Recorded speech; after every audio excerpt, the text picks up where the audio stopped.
Hello and welcome, guys. Today I'm gonna be doing a Grasshopper tutorial on how to create a parametric spiral geometry and how it could be used in facade design and panel design as well. Let's go ahead and start. I'm gonna maximize my perspective view.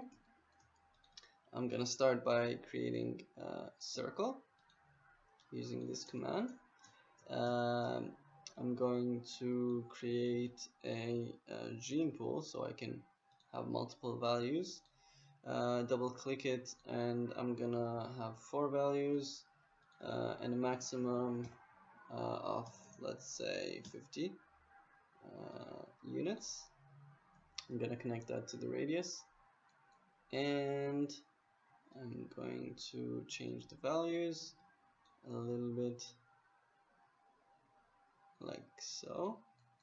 So now you can see that we have 4 different values for the radius of the circle. Next, what I'm going to do is I'm going to do a move command. So I'm going to move the circles, and as well I'm going to just copy and paste this. And what I'm going to do is going to hide this. Here I need to add a z-axis because I want to move in the z-axis and set the values to move in the z direction to the gene pool. And you can see that here we have full control of the values.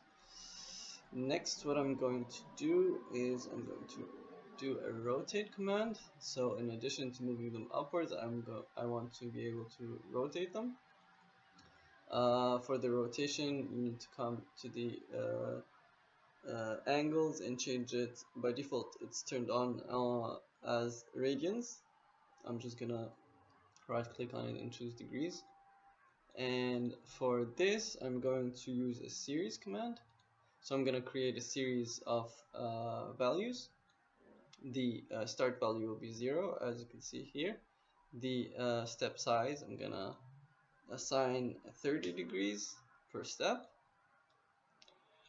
And since we have 4 circles, I want 4 values, and I'm gonna connect it to the last input here. And then we're gonna put the series in the angles. Now we can't see anything, but let's do a divide curve. Okay, so that divides the curve, and let's say we want to divide it into 10 segments. Okay, and to be able to see the circles rotating, let's just adjust this value, and you can see how actually each circle is rotating according to the step size that I assign. Just gonna bring it back to 30. Alright, so now we have these points. I'm going to turn off these previews. Now if I create a interpolate curve command and connect it to these division points, it's just going to draw me circles again, because the way that this tree is built is that it, as you can see here, we have 1, 2, 3, 4 separate groups, and each group has 10 values in it, which are the division points values. And if I'm going to connect the interpolate curve to these points, what it's going to do is just connect the first 10 values separately, then the second 10 values separately, and so on. And there is a very useful tool on Grasshopper to use, which is called a flip matrix command.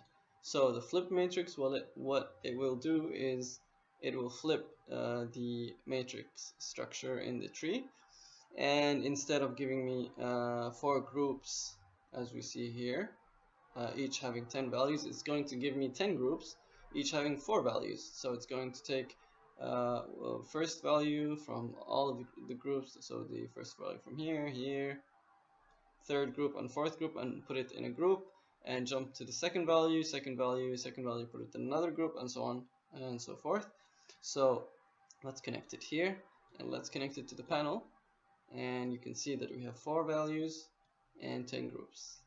And with this command, if we now connect it to the interpolate curve, you can see how it's drawing the curves vertically. Okay, we can delete that now. Let's go ahead and save quickly. Spiral tutorial. And I'm going to also use a mirror command. So I'm going to mirror these curves. So we have these curves mirrored. And finally, I want to do a loft command to create a surface from these curves. Before I loft, so let's loft. And in order for the loft command to work, you need to right click and flatten the values. So instead of them being separate groups, they will be in one group, and with that you can actually create the lofted surface. So also I want to go to the loft option, right click on option, the loft option, and choose close loft to close it, and you can see that it closed it now. Alright, so we have our surface here, and if you go to the circles, check this out, you can immediately manipulate these circles as you wish, and also control the radius parametrically, and it will give you instant results. It's a very useful tool. And also for the rotation of the circles, you can add as much rotation as you want, or change it as you like. I'm gonna leave it let's say at 30 degrees, an even number, so that the divisions are met in an even number. Alright, what we want to do next is I want to separate these panels and their frames, and in order to do that, I'm going to do a surface split command. So surface split command, this is the surface that I want to be splitting, and I'm gonna go ahead and flatten the curves. These curves, I'm gonna flatten them already before I use the split command, so it won't give me a difficult time processing.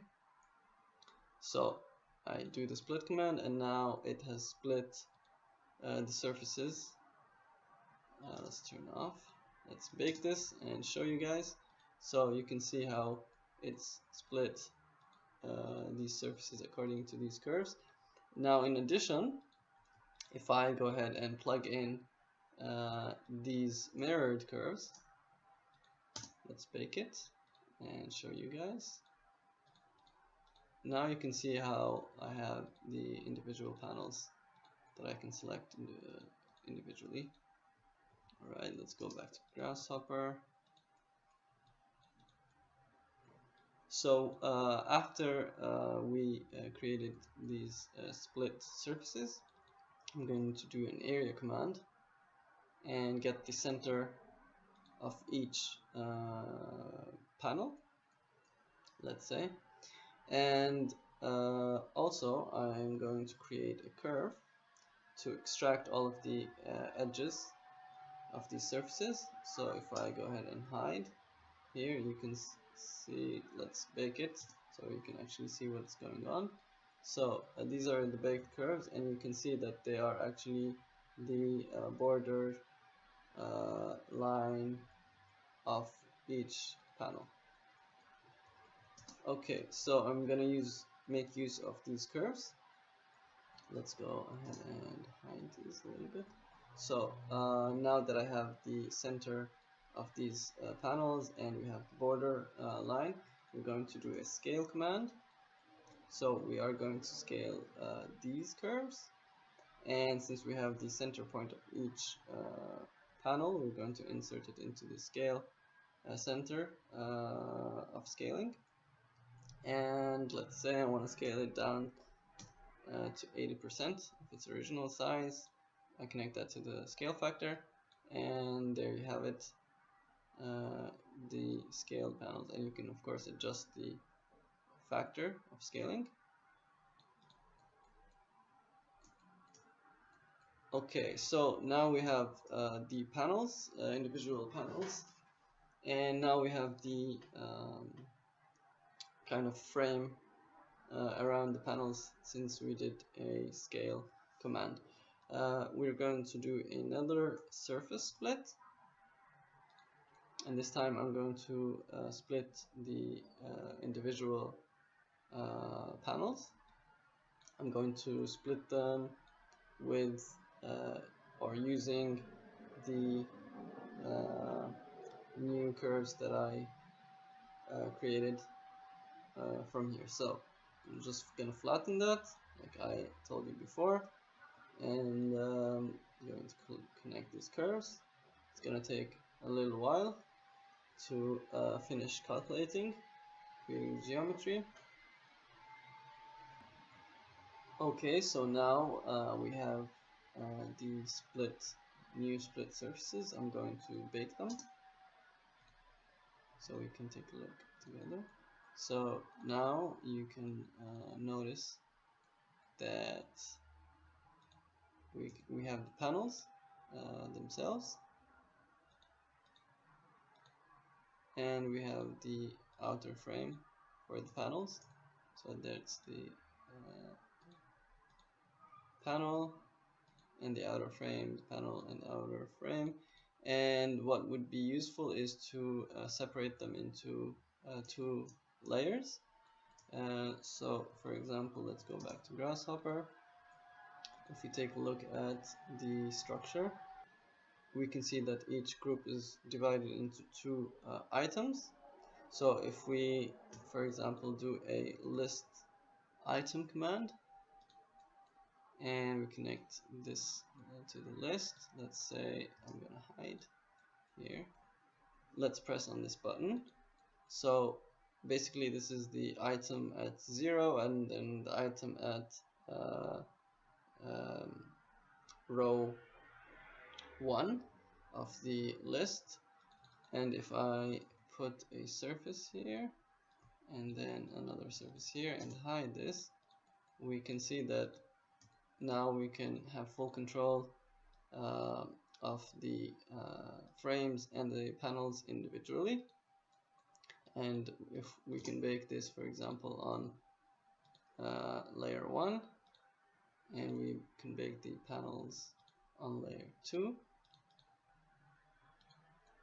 and for example you can go to material, assign a material to it. Let's say this kind of color with transparency, and we're going to turn on rendered. You can of course go back and adjust as much as you want. And for the panels, I'm going to choose this kind of color. So you can see how easy it is to achieve this kind of panelization and patterns. Let's go ahead and hide, go back to Grasshopper. Now if I want to create variations and changes in this kind of form and geometry, first off I advise you to disable, go ahead, right click and remove the enable surface split, because it will take a lot of time to create the calculations. It's okay, you can leave the first one, it doesn't take a lot of time. But now for example, if I want to make some changes, let's say this,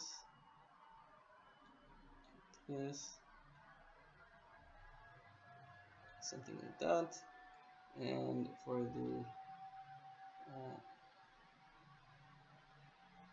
We're going to keep this a little bit low actually. It will take some time to recalculate, and then it's a little bit lower. Alright, that looks good. Maybe here I can make this one here. Okay. And for the rotation, let's make it 60 this time.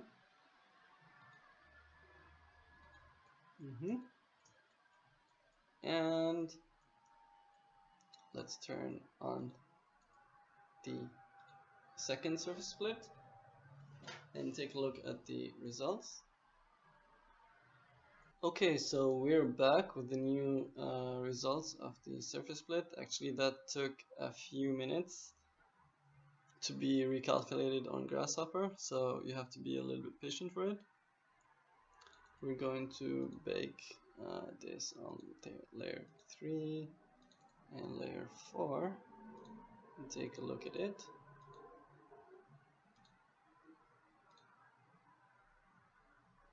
So let's just change the materials. So maybe dark gray and some kind of blue material. Transparent. There you have it. So there you have it, guys. This code on Grasshopper enables you to achieve different kind of formations with different geometrical properties. You can create panels and frames around them and manipulate the size of them and bake them into Rhino and use them as you wish.